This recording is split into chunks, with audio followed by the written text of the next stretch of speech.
थुंग थुंग एक अनाथ और साफ दिल का लड़का था। वह दिन भर गांव गांव घूमकर अखबार बेचा करता था, लेकिन एक शाम अपने छोटे से घर की टूटी छत पर बैठकर रैंडम मैच में गेम खेल रहा था। तभी दूसरी तरफ से उसे एक लड़की की खिलखिलाती हुई हंसी सुनाई दी। सुनते ही वह अपना दिल वहीं हार बैठा और हकलाते हुए उसने पूछा, क्या मैं आपका नाम जान सकता हूँ? तभी दूसरी तरफ से आवाज आई, रा से रिमझिम, रा से रोशनी और रा से रिया।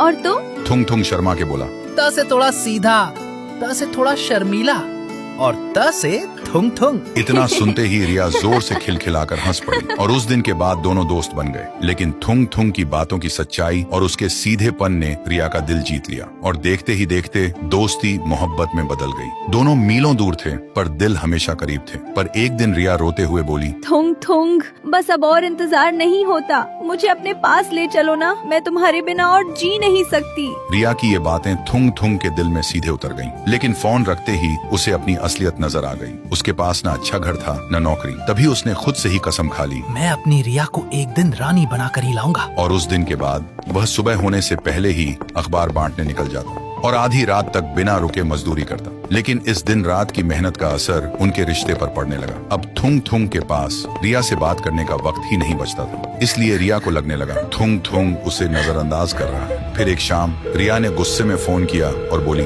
तुम बदल गए थुंग थुंग, तुम पहले जैसे बिल्कुल नहीं रहे। दूसरे लड़कों को देखो, वो अपनी गर्लफ्रेंड को कितना वक्त देते हैं, और तुम तो 1% भी वैसे नहीं हो जैसा मैं चाहती थी। पता नहीं फिर भी तुमसे प्यार क्यों करती हूँ।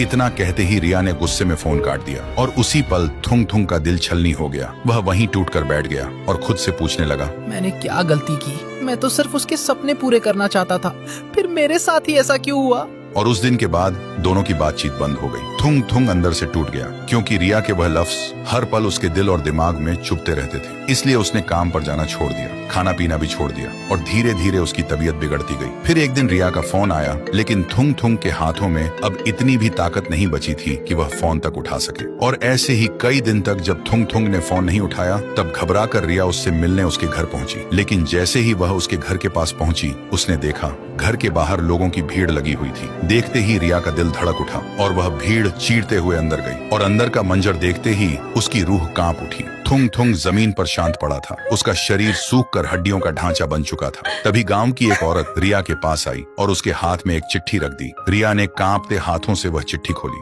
उसमें लिखा था, मेरी जान रिया, तुम्हें लगा मैं तुमसे दूर हो गया था, पर मैं तो हर दिन तुम्हारे और करीब आने की कोशिश कर रहा था।